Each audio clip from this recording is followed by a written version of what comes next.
Okay, thank you so much. It's a real privilege to be here with you today. So I'm going to talk about cognitive outcome in English and Italian adult people with PKU. And in particular, I'm going to focus on the effects of metabolic control through the ages, through the lifespan. So we all know that there have been great advances made in our understanding in treatment of PKU, but there are still a number of questions that remain to be answered.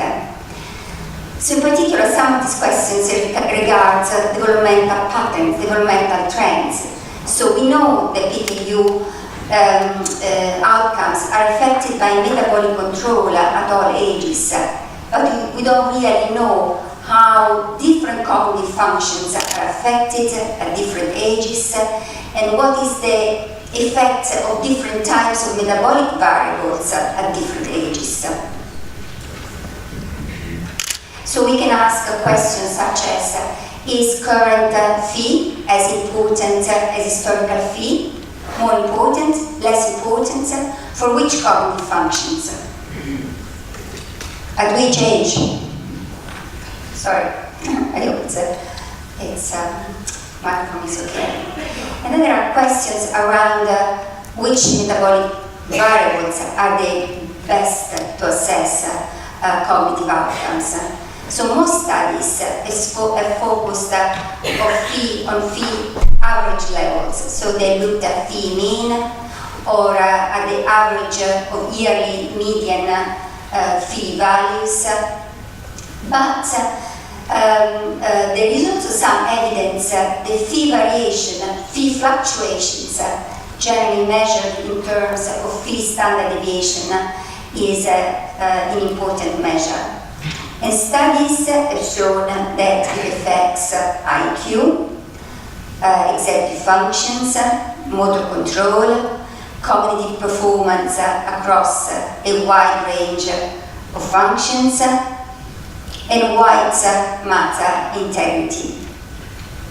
Crucially, however, we do not know whether Phi variation, Phi fluctuations contribute to explain adult performance beyond Phi average. So they make an extra contribution, whether we should consider both of these kind of variables in our dietary targets and when we look at cognitive outcomes. And we don't know, again, whether the contribution of these variables differ at different ages. Third type of issues is variability. You know that there is a lot of variability in cognitive outcome, but still we don't know exactly where this variability is coming on. So it's all the distribution of cognitive performance in adults with PKU stretched, or kind of are only the people that are at the lower end of the distribution that don't do so well. And of course there is the question of the contribution of adult diets to cognition. Is it important to continue that diet in adulthood? What are the consequences of leaving the diet? Fourth and last set of issues that I want to discuss today is the range of parameters which are safe. We know what current European guidelines says: maintain Phi less than 360 before age 12, less than 600 afterwards. But the evidence that says to maintain a Phi below 600 in childhood is a bit less strong. So further evidence would be good. And so we can look at the distribution of adult scores to see whether they support European guidelines, but also we can see whether there are exceptional cases of individuals where guidelines have not been adhered to quite as rigidly, or where cognition remains good. So there are challenges to answer these questions. And there are challenges because to be able to have solid answers, we need large samples of data, with large number of participants, but are also samples of data that are comprehensive in terms of the cognitive measures that have been taken, and comprehensive in terms of the metabolic measures that have been taken, with measures taken across the lifespan. And we know that PKU is a rare disease, so to collate this large set of data is difficult. For this, what I'm going to advocate here is collaborations. Collaborations are crucial between labs, between countries. And as we heard in a talk yesterday, it is crucial to be able to put together common sets of materials that are sensitive to PKU impairments, to the effect of Phe across countries, across nationalities. So this is what was the first objective of the study that I want to present to you today. So we wanted to establish whether the tests that were previously used with a group of English adults with PKU were also sensitive to impairments in Italian sample of adults with PKU.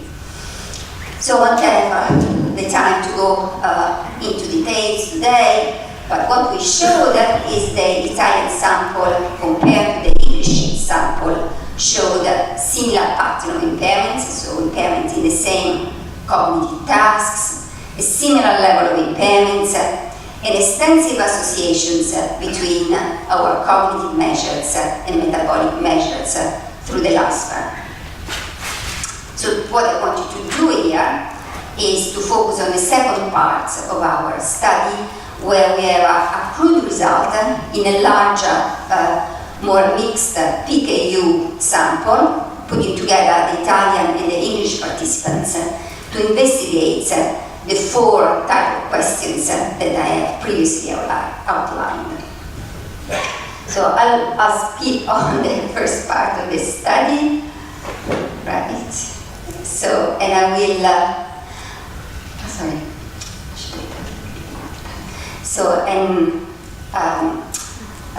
just discuss the performance across the whole group. So we had 56 adult PKU participants, 36 English, 19 Italian, and for them we had historic metabolic measures throughout the lifespan, and we measure metabolic control in two ways, through Phe average, as previously discussed, but also through Phe variation in terms of yearly standard deviations from the mean. Okay, for these different periods of time. So you can see how metabolic control got progressively relaxed through the years, through the lifespan. Okay. So what I want to show you first is which task this group of participants found difficult, where the cognitive impairments were.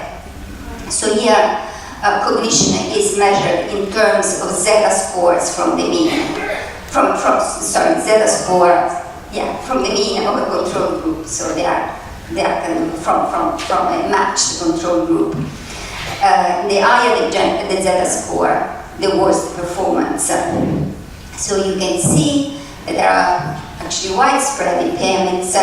They're impaired in task measuring speed, in visual spatial attention, but notice no impairment at all when accuracy measures were used, impairments in task of visual motor coordination, some impairments in tasks tapping executive functions, impaired sustained attention, impaired in this task measuring visual paired social learning, no impairment in short-term memory tasks, no impairment in verbal learning. So what I'm going to show here is the patterns of correlation between 16 cognitive measures and measures of metabolic control throughout the lifespan.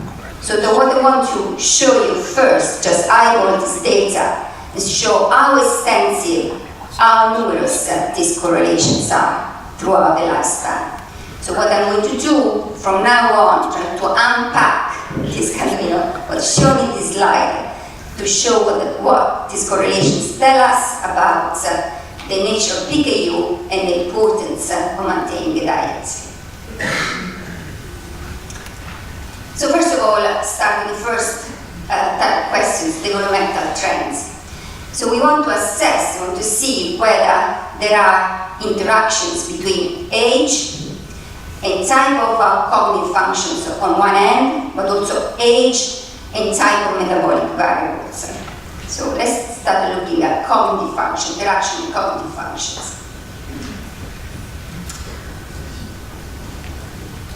So what I want to show here is that, if I would like to have a point about that. So if we look at Phi measures in childhood, and we contrast with the effects of current Phi, we show that there is a difference.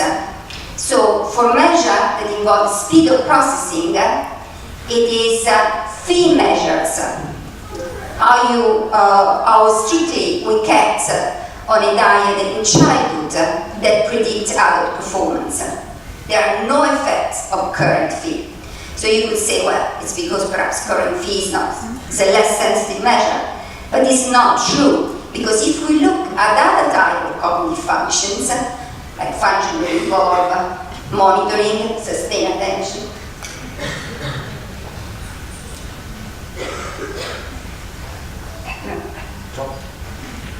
doesn't matter. Monitoring, sustained attention, then we see that current Phi indeed is associated with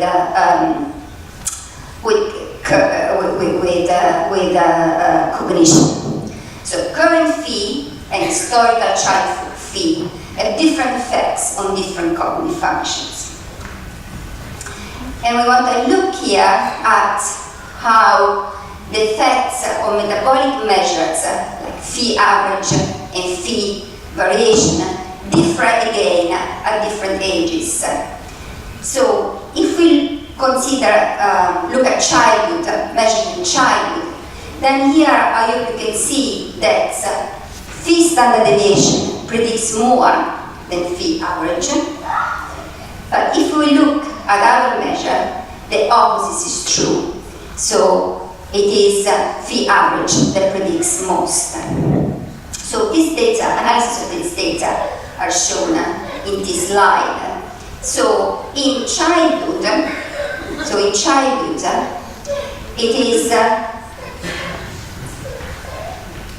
it is Phi variation that results in a higher number of significant correlation and in a higher mean correlation. In adulthood, it is the opposite. It is Phi average that results in a higher number of significant correlation and in a higher mean correlation. So Phi average and Phi variation predicts differently at different ages. So given these results, suggest that these two measures are linked to different type of mechanism through which Phi affects the brain and cognition. If this is true, we should also be able to demonstrate statistically that Phi standard deviation predicts more variation in cognitive outcome on top, beyond Phi average. So this is what we've done with this regression analysis. So in the top panel, what we've done regression analysis where we have entered education in the first step, and then Phi standard deviation and Phi average in the second step of the regression together to predict either IQ or zeta score. And what we found, you can see here with zeta score, that both standard deviation and average contribute to predict performance. And in the second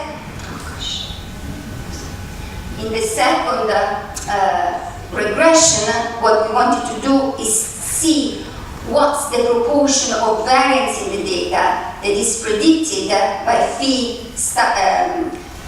standard deviation beyond on top of phi average. And you can see that both for IQ and for zeta score, a high significant proportion of variance is predicted when phi standard deviation is entered in our equation after phi average, after the contribution of phi average to be taken into account. Okay. So the first take-home message is that metabolic control at different ages has different factors and different tasks, that phi variation is particularly disruptive, particularly now in childhood, and that both phi variation and phi average contributes to explain adult cognitive outcomes. So our third topic is variability in cognitive outcomes. So what we have done here is take our whole PKU group and subdivide it into thirds. Okay? Third with the best cognitive performance, middle group, third with the worst performance. So you can appreciate, hopefully, how well the good group does. So very high IQ, perfect zeta score, no problem in number of poor cognitive scores. And you can also appreciate, though, how the poor group doesn't really do very well with a zeta score 1.4 below the mean. As you probably expected, these two groups differ significantly for metabolic control through the lifespan. They differ for phi variation in childhood, phi average in adolescence and in adulthood, and both phi average and phi variation through the lifespan. Sorry, it should have been average, I put median, this is a spelling mistake. So a lot of variation, really, but the question is now, there's variation also in the control population. So is this variation higher than in the control population? And if we do the same in our control group, so we subdivide the control group also into thirds, with a group that does best and a group that does poor, then how these groups compare with the PKU group. And this is what is shown on this slide.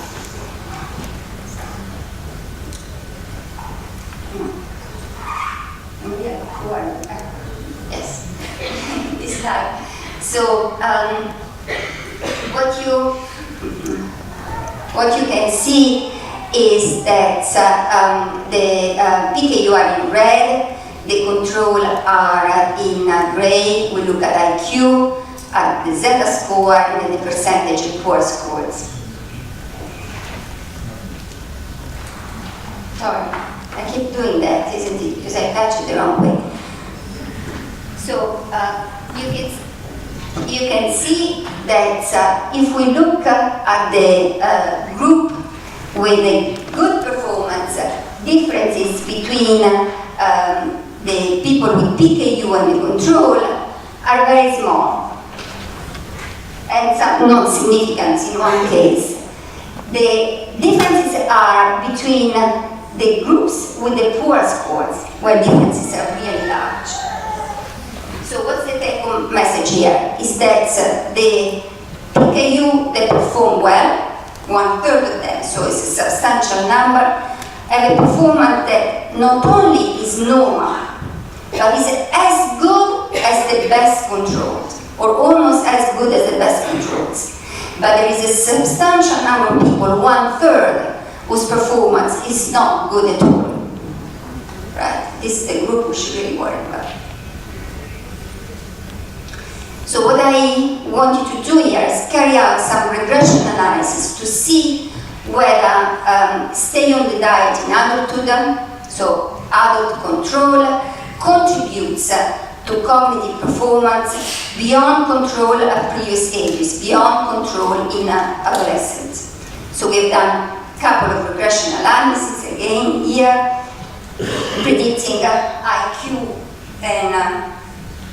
and zeta score, and we have looked at the contribution of current IQ, current phi, and average phi, after we factored out phi in adolescents.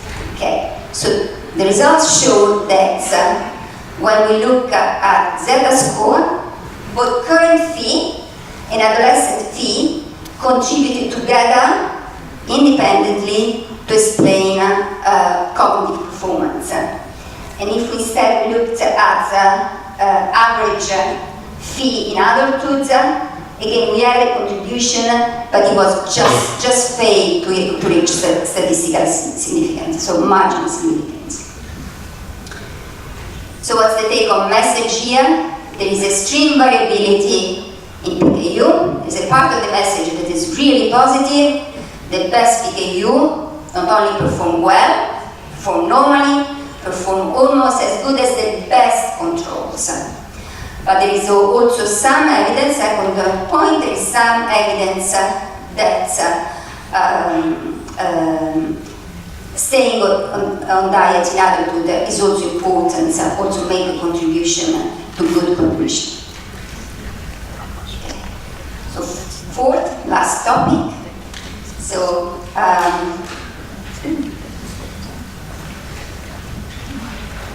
what we want to investigate here is what the distribution of cognitive scores in our sample tell us about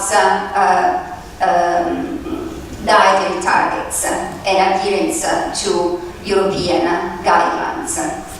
So these slides, what I do is show on the X slides cognitive measures.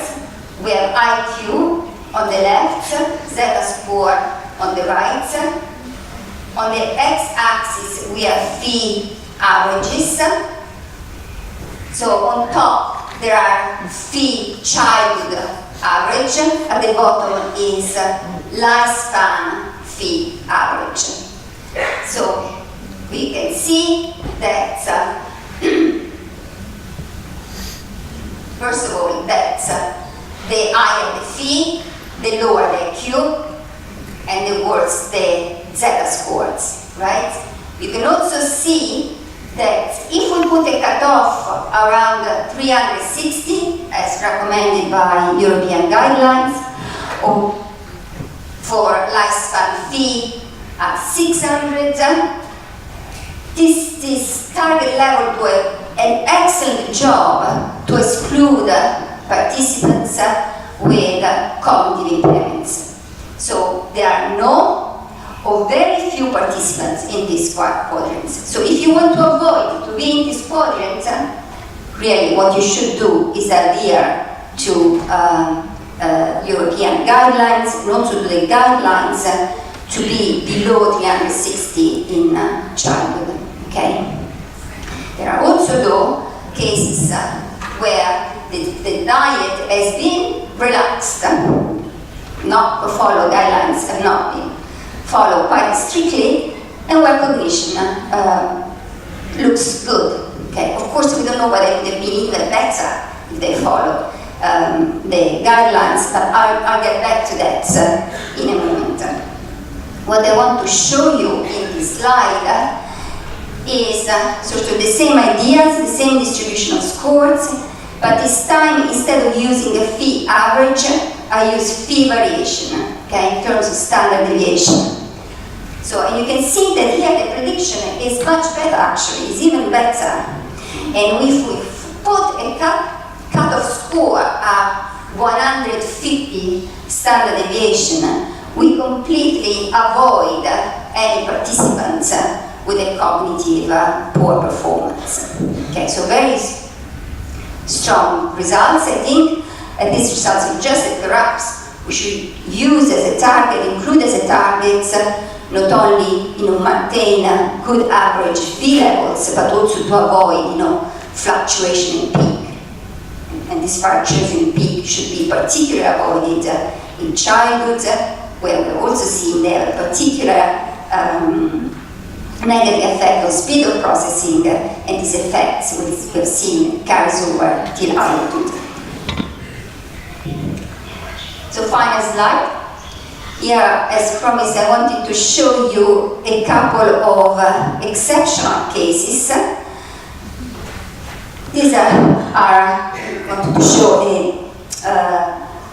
an Italian participant and a UK participant that have very good cognitive performance, very high IQ, perfect Zeta score, very low number of poor scores in our measures, but still they have relaxed their diet in adolescence quite a lot, completely relaxed their diet, or almost completely relaxed their diets in adulthood, well beyond what is recommended by European guidelines. So what's going on with them? So they seem to suggest that in some cases there are some protective mechanisms that prevents the brain from suffering the ill effects of Phi. So that's an area of further research. So I think I already talked about the take-home message here, so I can move on to conclusions. So first, we need more collaborative studies between national and international labs to accrue results over larger samples of data. In our case, working with a larger sample of 58 early treated adults with PKU has allowed us to demonstrate a number of points. First, to demonstrate, to stress the importance of Phi variation on top of Phi average to predict outcomes. Second, to demonstrate the importance of using the right cognitive tests to assess outcome at different ages. So we've shown how tests of speed of processing correlate particularly with metabolic variables in childhood, while later on current Phi is predicted more by tasks that assess monitoring and sustained attention. And third, our results clearly support following European guidelines to prevent cognitive impairment, but also call for some new research to identify individuals where diet may possibly be relaxed, perhaps in adulthood, without ill consequences. Thank you so much.